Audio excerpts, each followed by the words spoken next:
ఒక్కొక్కటిగా వెలుగులోకి రాధాకిషన్ బాగోతాలు. కిడ్నాప్ ఘటనలో మైత్రి మూవీస్ నవీన్పై కేసు. సిటీలో ఘనంగా అంబేద్కర్ జయంతి వేడుకలు. రాజ్యాంగ నిర్మాత సేవలు యాది చేసుకున్న నేతలు. జగద్గిరిగుట్టలో భారీగా గంజాయి చాక్లెట్లు పట్టివేత. స్కూల్ పిల్లలే టార్గెట్గా అమ్మకం. వ్యక్తి అరెస్ట్. జనం నిర్లక్ష్యంతోనే ఎక్కువగా అగ్ని ప్రమాదాలు. వారోత్సవాల సందర్భంగా ప్రమాదాలపై అవగాహన.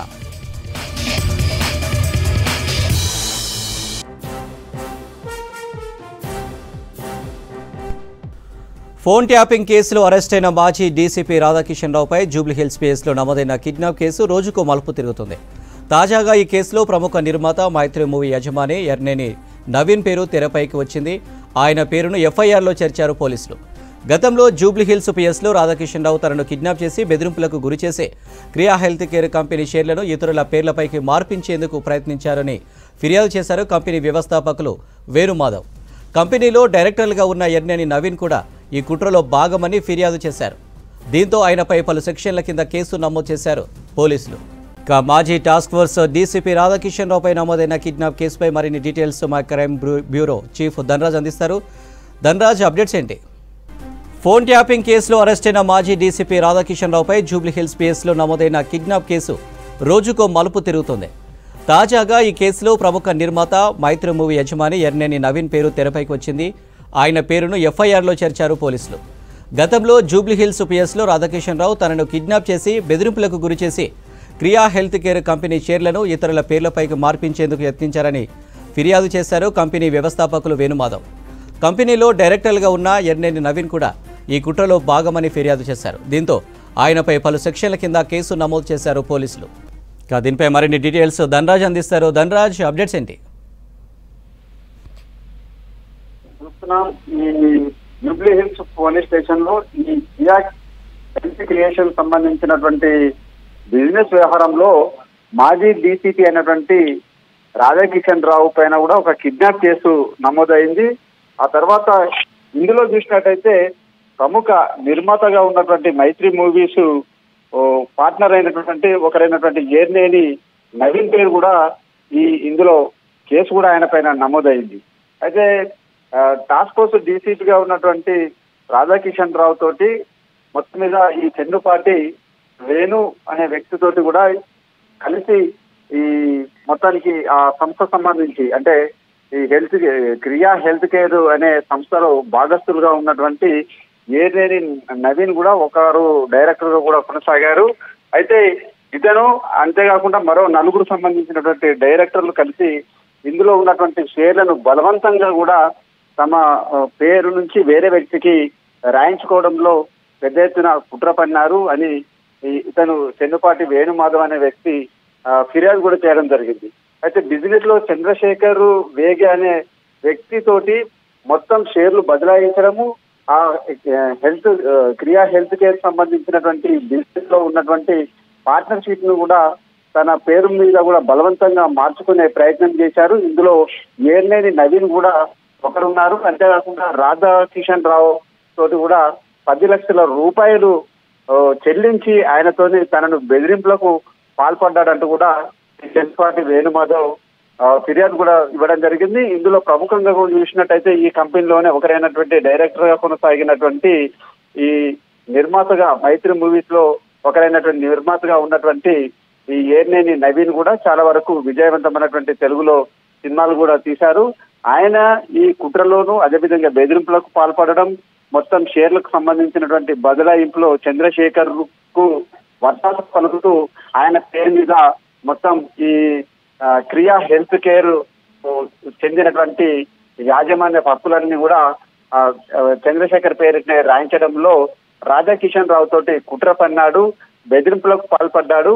అంతేకాకుండా రాధాకిషన్ రావుకు 10 లక్షల రూపాయలు చెల్లించి మొత్తానికి తన పైన అప్పట్లో చాలా వరకు ఈ తన పేరు మీద ఉన్నటువంటి ఆస్తులకు సంబంధించిన బదలాయింపులు చేసుకున్నారని మాత్రం ఫిర్యాదు ఇచ్చారు. ఈ ఫిర్యాదు మేరకు చూసినట్టయితే జూబ్లీహిల్స్ పోలీస్ స్టేషన్ లో ఆయన పైన సెక్షన్లు కూడా నమోదయ్యాయి. 386, 365, 341, 120B సంబంధించినటువంటి కుట్రకు సంబంధించినటువంటి కోణాలపైన కూడా కేసులు నమోదయ్యాయి. ఇందులో భాగస్థులుగా రాధాకిషన్ రావుతో పాటుగాను అప్పుడు ఉన్నటువంటి ఎస్ఐ మల్లికార్జును, అదే విధంగా ఇన్స్ట్రక్టర్ సాయిలు కలిసి తనను కిడ్నాప్ చేశారంటూ కూడా ఇటు బాధితుడు ఇచ్చినటువంటి ఫిర్యాదు మేరకు నవీన్ ఏర్నేని పైన కూడా కేసులు నమోదయ్యాయి. అయితే జూబ్లీ హిల్స్ పోలీసులు ఈ విషయం పైన కూడా పలు సెక్షన్లు కట్టి అదే విధంగా నవీన్ ఏర్నేని అతని పైన ఈ కేసులను నమోదు చేశాము. అతను విదేశాలలో ఉన్నారు కాబట్టి అతనికి సంబంధించినటువంటి ఈ సమాచారం కూడా చేరవేశాం. ఇప్పటి వరకు ఆయన పైన నమోదైనటువంటి కేసుల ప్రకారము అదే విధంగా బాధితుడు ఇచ్చినటువంటి ఫిర్యాదు మేరకు మాత్రము ఇప్పటికే కేసులు కట్టామని కూడా చెప్పడం జరుగుతా ఉంది. మొత్తం మీద చూసినట్టయితే ఈ క్రియా హెల్త్ కేర్ సంబంధించినటువంటి బిజినెస్ వ్యవహారంలో నవీన్ ఏర్నేని బెదిరింపులకు పాల్పడడం, అంతేకాకుండా ఈ మాజీ డీసీపీగా ఉన్నటువంటి రాధాకిషన్ రావు తోటి మొత్తం సెటిల్మెంట్లు చేసే వ్యవహారంలో తనను కిడ్నాప్ చేశాడంటూ బాధితుడు ఇచ్చినటువంటి ఫిర్యాదులో మాత్రం ఈ ప్రముఖ నిర్మాత అయినటువంటి ఏర్నేని నవీన్ పైన జూబ్లీ హిల్స్ పోలీస్ స్టేషన్ లో కిడ్నాప్ సంబంధించి కేసులు పలు సంబంధించినటువంటి సెక్షన్ కూడా నమోదయ్యాయి. దానిపైన కూడా దర్యాప్తు కొనసాగిస్తున్నారు. అని right Dhanraj, thank you.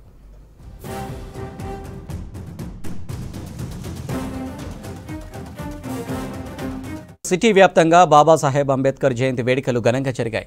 Tank bund Ambedkar విగ్రహానికి గవర్నర్ రాధాకృష్ణన్, సీఎం రేవంత్ రెడ్డి నివాళులర్పించారు. రాజకీయ కుల సంఘాల నేతలు అంబేద్కర్ దేశానికి చేసిన సేవలను కొనియాడారు. డాక్టర్ బిఆర్ అంబేద్కర్ జయంతి వేడుకల్లో పాల్గొన్నారు గవర్నర్ రాధాకృష్ణన్. ట్యాంక్ బండ్ దగ్గర ఉన్న అంబేద్కర్ విగ్రహానికి నివాళులర్పించారు. అంతకుముందు సీఎం రేవంత్ ప్రజాప్రతినిధులతో కలిసి అంబేద్కర్ విగ్రహానికి నివాళులర్పించారు.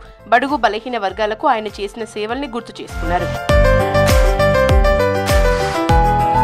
అడిక్మెట్లో అంబేద్కర్ విగ్రహానికి కేంద్ర మంత్రి కిషన్ రెడ్డి పూలమాల వేసి నివాళులర్పించారు. 1953కి ముందు అంబేద్కర్ అడిక్మెట్ ను విజిట్ చేసిన విషయాన్ని గుర్తు చేసుకున్నారు. దేశానికి అంబేద్కర్ చేసిన సేవల్ని కొనియాడారు.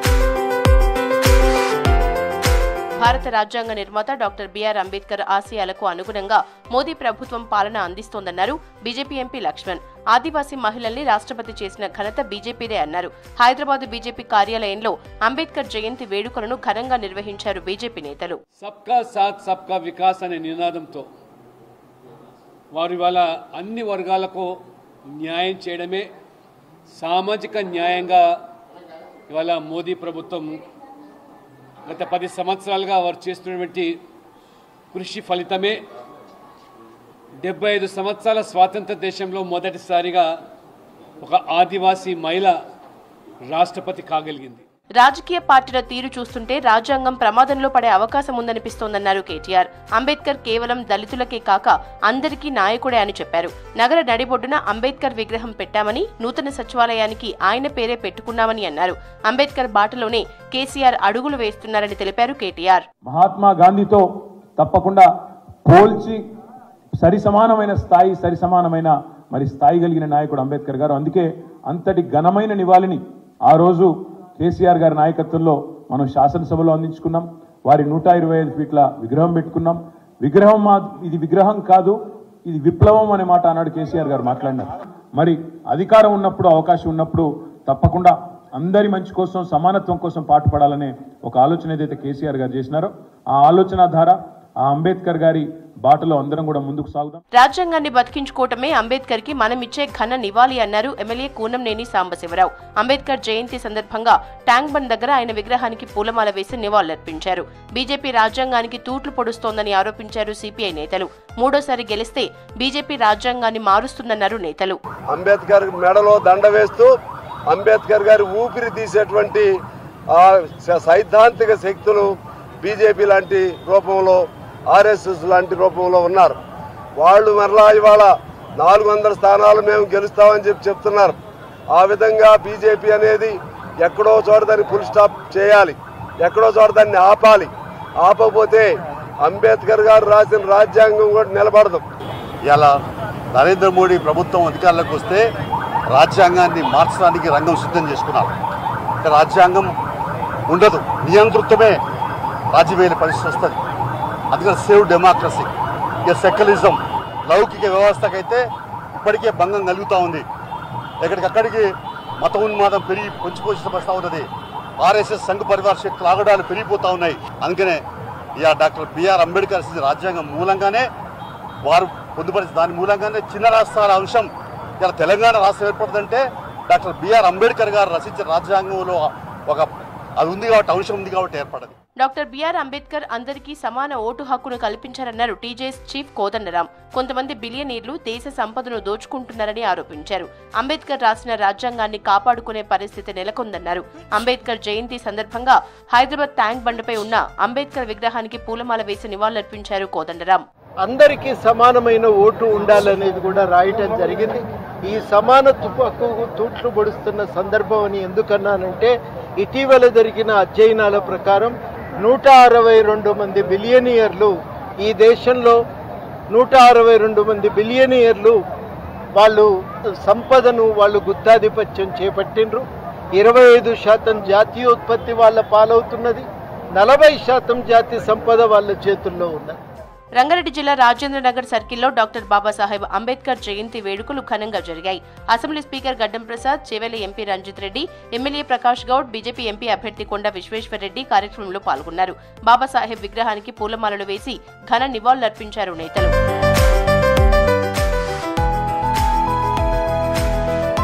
భారత రాజ్యాంగ నిర్మాణంలో అంబేద్కర్ కీలక పాత్ర పోషించారని చెప్పారు. అంటరానితనం, వివక్షలపై అలుపెరుగని పోరాటం చేశారని చెప్పారు కొండా విశ్వేశ్వరరెడ్డి. భారత రాజ్యాంగం ప్రతి పౌరుడికి సమాన హక్కును కల్పించిందన్నారు కాంగ్రెస్ సీనియర్ నేత మధు యాష్కి. అంబేద్కర్ రాజ్యాంగంలో రాసిన ఆర్టికల్ 3తోనే తెలంగాణ రాష్ట్రం వచ్చిందన్నారు. ఎస్సీ, ఎస్టీలకు కాంగ్రెస్ ప్రభుత్వం అండగా ఉంటుందన్నారు.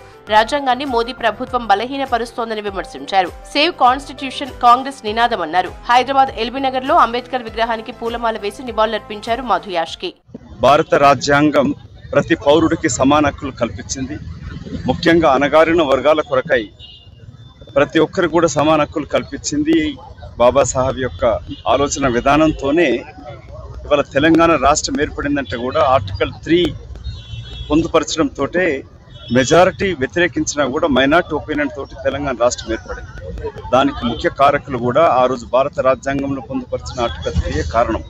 పార్లమెంటరీ వ్యవస్థలో పార్లమెంటు సుప్రీం కాబట్టి రాష్ట్ర విభజన అధికారం కూడా ఉంటుంది. కాకా వెంకటస్వామి అంబేద్కర్ పేరుతో కాలేజ్ ని స్థాపించారన్నారు పెద్దపల్లి కాంగ్రెస్ ఎంపీ అభ్యర్థి వంశీకృష్ణ. ఆ కాలేజీలో డిప్యూటీ సీఎం భట్టి విక్రమార్క కూడా చదువుకున్నారని తెలిపారు. బలహీన వర్గాలకు అంబేద్కర్ చేసిన సేవలు మరవలేమన్నారు. అంబేద్కర్ జయంతి సందర్భంగా ట్యాంక్ బండ్, పంజాగుట్టలోని ఆయన విగ్రహానికి నివాళులర్పించారు వంశీకృష్ణ. ప్రతి మనిషి డాక్టర్ బిఆర్ అంబేద్కర్ గారు చేసిన కృషి మన దేశం కోసము గత 70 సంవత్సరాలు కాన్స్టిట్యూషన్ ఏదైతే ఫాలో అవుతున్నామో ఆయన చదివిన చదువుకి ఆయన చేసిన త్యాగాలకి మనం ఈరోజు ఆయన కృషిని గుర్తించి మనము భీమరావు అంబేద్కర్ గారిని ఒక స్ఫూర్తిని తీసుకొని ఈక్వాలిటీ కోసం పోరాడడం అవసరము. అంబేద్కర్ జయంతి సందర్భంగా సిటీ వ్యాప్తంగా పలు సంఘాల ఆధ్వర్యంలో వేడుకలు జరిగాయి. బలహీన వర్గాలకు అంబేద్కర్ చేసిన సేవల్ని గుర్తు చేసుకున్నారు నేతలు, కుల సంఘాల నాయకులు. అగ్ని ప్రమాదాలను నివారిద్దాం, దేశ సంపదను కాపాడదామన్నారు ఫైర్ డీజీ నాగిరెడ్డి. జాతీయ అగ్ని మాపక దినోత్సవం సందర్భంగా రాష్ట్ర వ్యాప్తంగా వారోత్సవాలను ప్రారంభించారు. ఈ నెల 20 వరకు జరగనున్న వారోత్సవాల్లో ఫైర్ యాక్సిడెంట్లపై అవేర్నెస్ ప్రోగ్రామ్స్ నిర్వహించనున్నారు.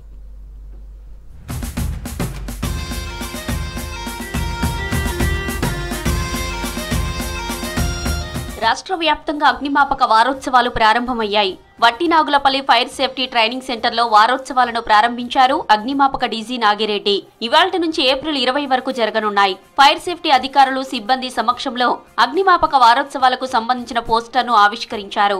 వారోత్సవాల్లో భాగంగా అగ్ని ప్రమాదాలపై అవగాహన కార్యక్రమాలు నిర్వహించనున్నారు అధికారులు. ఫైర్ యాక్సిడెంట్ జరిగినప్పుడు ఏం చేయాలి, ఎలా స్పందించాలి, తీసుకోవాల్సిన జాగ్రత్తలపై అవేర్నెస్ కల్పించనున్నారు. 1944లో కార్గో ఫైర్ యాక్సిడెంట్ కు గుర్తుగా ఏప్రిల్ 14ను జాతీయ అగ్నిమాపక దినోత్సవంగా జరుపుకుంటామన్నారు ఫైర్ డీజీ నాగిరెడ్డి. రాష్ట్రంలో గతేడాది జరిగిన అగ్ని ప్రమాదాల్లో 44 మంది ప్రాణాలు కోల్పోయారన్నారు ఫైర్ డీజీ నాగిరెడ్డి. ప్రమాదాల బారి నుంచి 90 మందిని రక్షించడంతో పాటు 1072 కోట్ల ఆస్తిని కాపాడామని తెలిపారు. గతేడాది ఫైర్ యాక్సిడెంట్ కు సంబంధించి 8024 కాల్స్ టోల్ ఫ్రీ నంబర్ కు వచ్చాయన్నారు. 1944 ఏప్రిల్ 14 నాడు బాంబే డాక్ లో ఫైర్ ఇన్సిడెంట్ జరిగినప్పుడు 66 మంది ఫైర్ సిబ్బంది ఆ ఫైర్ ని ఆర్పుతూ చనిపోయారు. లాట్ ఆఫ్ అక్కడ ఉన్నటువంటి సేలర్స్ కానీ కామన్ పీపుల్ అందరూ కూడా చనిపోవడం జరిగింది. భారత ప్రభుత్వం ఏప్రిల్ 14th మనకి అగ్నిమాపక దినోత్సవంగా ఆ ఒక్క 1 వీక్ మొత్తాన్ని కూడా అగ్నిమాపక వారోత్సవాలుగా కండక్ట్ చేయమని చెప్పడం జరిగింది. లాస్ట్ ఇయర్ అంటే 2023లో మొత్తం కూడా 8024 ఫైర్ కాల్స్ ని మనం అటెండ్ చేయడం జరిగింది. సో దాంతో పాటే 2022 తోటి కంపేర్ చేస్తే పెద్ద ఎక్కువ జరగలేదు. 2022లో 7962 కాల్స్ అటెండ్ అయినాము. 2023లో 8024 కాల్స్ అటెండ్ అయినాము. చాలా ప్రాపర్టీని కూడా మనం సేవ్ చేయడం జరిగింది. సో 2023లో 44 మంది అగ్ని ప్రమాదాల్లో చనిపోయారు. 2022లో 45 మంది చనిపోయినారు. అదే సమయంలో 2022లో 213 మందిని మనము అగ్ని ప్రమాదాల నుంచి రక్షించడం జరిగింది. 2023లో 90 మందిని రక్షించడం జరిగింది. నిర్లక్ష్యంగా పొగ తాగడం, విద్యుత్ షార్ట్ సర్క్యూట్, వంట గ్యాస్ వంటి కారకాలతోనే ఎక్కువగా ఫైర్ యాక్సిడెంట్లు జరుగుతున్నాయన్నారు ఫైర్ డీజీ నాగిరెడ్డి. గతేడాది 195 మాక్ డ్రిల్స్ నిర్వహించి అగ్ని ప్రమాదాలపై ప్రజలకు అవగాహన కల్పించామని తెలిపారు. స్కూల్స్, హాస్పిటల్స్, అపార్ట్మెంట్ల వారు ప్రతి ఒక్కరూ ఫైర్ సేఫ్టీ నిబంధనలు పాటించాలని సూచించారు నాగిరెడ్డి. అగ్ని ప్రమాదాల కారణాలు కేర్లెస్ స్మోక్ చేసి పడేస్తే వచ్చేటటువంటివి. తర్వాత ఎలక్ట్రికల్ ఆరిజిన్ అంటే ఎలక్ట్రికల్ షార్ట్ సర్క్యూట్ కానీ ఇటువంటి జరిగినప్పుడు అవుతాయి. తర్వాత ఈ గ్యాస్ కానీ తర్వాత కోల్ కానీ మన వంటకు సంబంధించినటువంటి సమయాల్లో కొన్ని జరుగుతూ ఉంటాయి. అప్పుడప్పుడు ఈ కాలబెట్టడం జరుగుతుంది. డెలిబరేట్ గా కానీ వేరే విధంగా కానీ ఆర్సన్ అంటారు. దీనివల్ల కూడా కొన్ని జరుగుతాయి. స్పాంటేనియస్ గా కూడా అంటే ఎండాకాలం ప్రధానంగా విపరీతమైన వేడితోటి స్పాంటేనియస్ కంబషన్ అంటారు. ఈ గడ్డి కానీ లేకపోతే ప్లాస్టిక్స్ కానీ అన్ని కలిసి ఉన్న ప్లేస్ ఏదన్నా ఉంటే అక్కడ మంటలు వచ్చేదానికి అవకాశం ఉంది. తర్వాత ఇక మెకానికల్ హీట్ స్పార్క్స్ వలన కూడా ఇన్సిడెంట్స్ జరుగుతూ ఉంటాయి. రాష్ట్రంలో ఫైర్ సేఫ్టీ కోసం అనేక చర్యలు చేపడుతున్నామన్నారు అగ్నిమాపక అధికారులు. అగ్ని నివారణ చేద్దాం, దేశ సంపదను కాపాడదామనే నినాదంతో ముందుకెళ్తున్నామని చెప్పారు.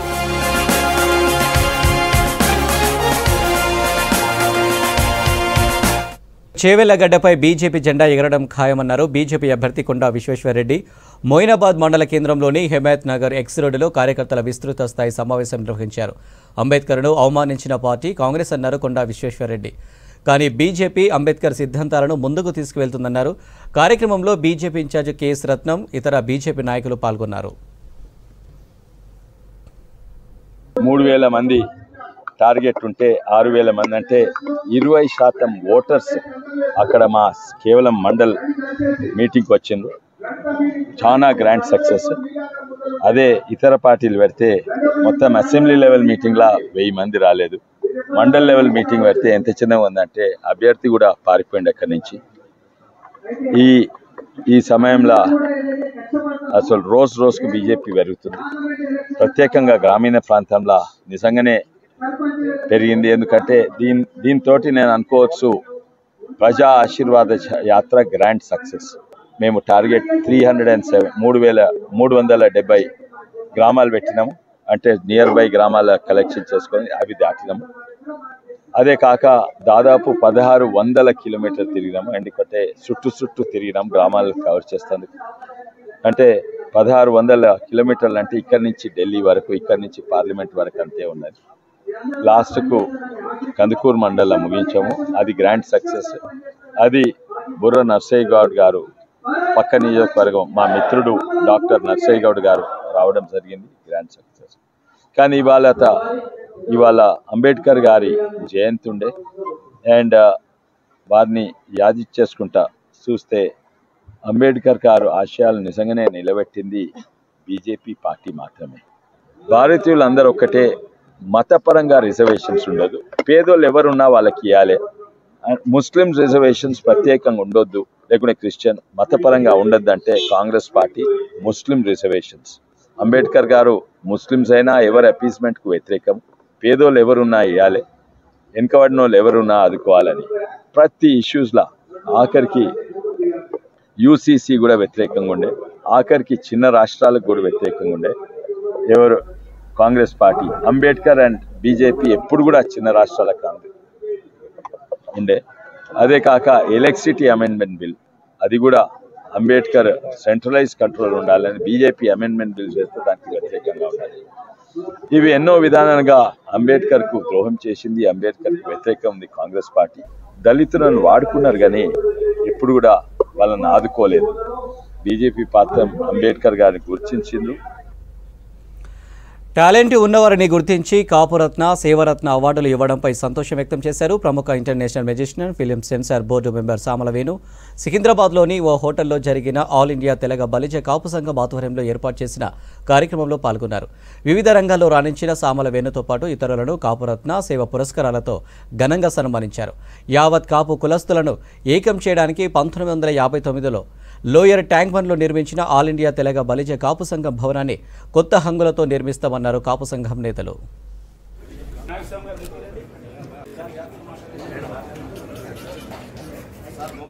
కాపు రత్న హైయెస్ట్ అవార్డు, ప్రెస్టీజియస్ అవార్డు, గర్వంగా ఫీల్ అయ్యే అవార్డు ఇది. కాపు రత్న అవార్డు ఈరోజు నాకు ఇవ్వడం జరిగింది. సో నేను ఇది ఇంతవరకు నా మ్యాజిక్ రంగంలో సేవలు చేశాను 42 సంవత్సరాల నుంచి. దానికి నాకు రాష్ట్రపతి పురస్కారాలు వచ్చాయి, అలాగే స్టేట్ గవర్నమెంట్ 6 అవార్డ్స్ వచ్చాయి, గిన్నిస్ రికార్డ్స్ ఉన్నాయి.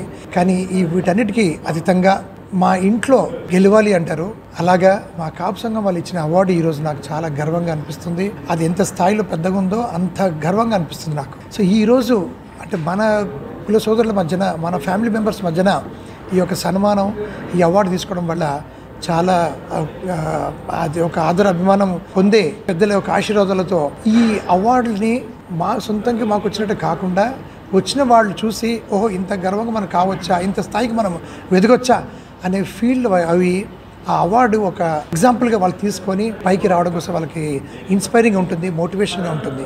సో అలాంటిది ప్రతి కమ్యూనిటీలో కూడా ఇలాంటి అవార్డ్స్ ఫంక్షన్స్ పెట్టి అందరినీ కళాకారులని ఎడ్యుకేషన్ ఫీల్డ్లో, స్పోర్ట్స్ ఫీల్డ్లో కూడా అన్ని రంగాల్లో ఒక్కొక్క నిష్ణాతులని వాళ్ళు పైకి గుర్తింపు చేసి ఒక కమిటీ ఫామ్ చేసుకొని సెలెక్ట్ చేసినందుకు నేను వాళ్ళకందరికీ ధన్యవాదాలు.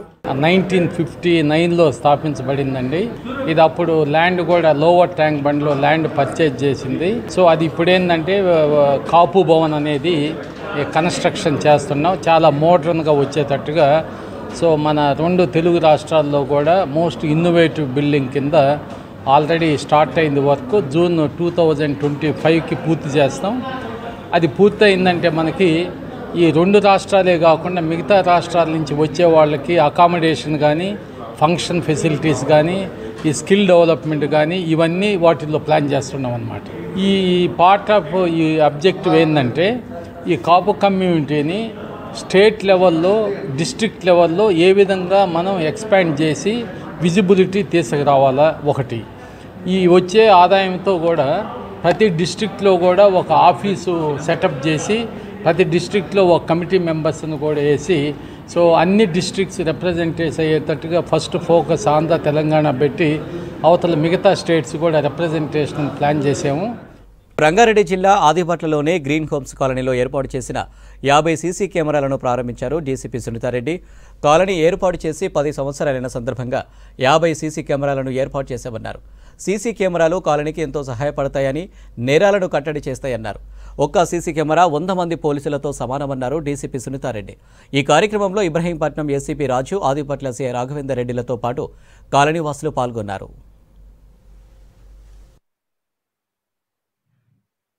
ఇప్పుడు జరుగుతున్నటువంటి నేరం యొక్క ఏదైతే నేరాన్ని కట్టడి చేయాలన్నా, తర్వాత నేరాన్ని డిటెక్ట్ చేయాలన్నా సరే కూడా, ప్రివెంట్ చేయాలన్నా సరే కూడా సీసీటీవీస్ అనేవి చాలా రకాలుగా పోలీస్ యొక్క వ్యవస్థలో అది యొక్క అంతర్లీనంగా అంతర్భాగమై వెళ్తున్న విషయం మీకు అందరికీ తెలిసిన విషయము.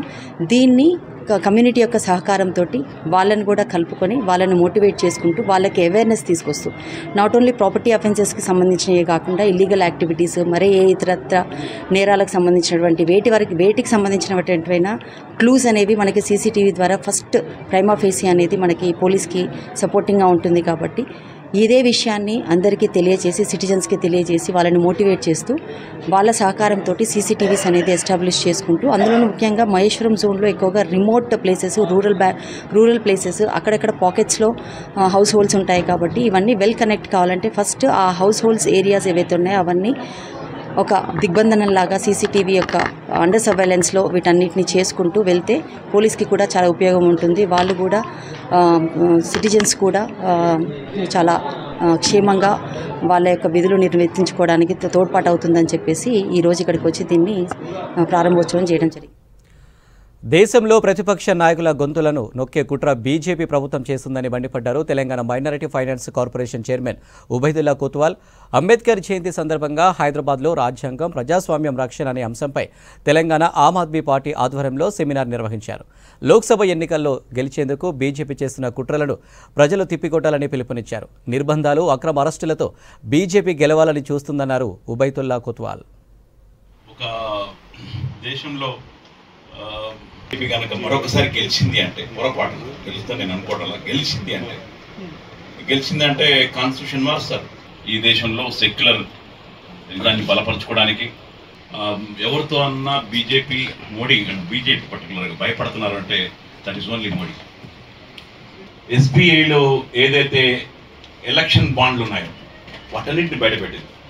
రాజ్యాంగాన్ని పక్కన పెట్టేసి ఆ పరిమితులు దాటేసి రాజ్యాంగమే లేదు, మాకు పార్లమెంటు నంబరే ముఖ్యము, మా నంబర్ ఎక్కువ ఉంది కాబట్టి మనం చేస్తామని చెప్పే కార్యాచరణ చేస్తుండ్రు.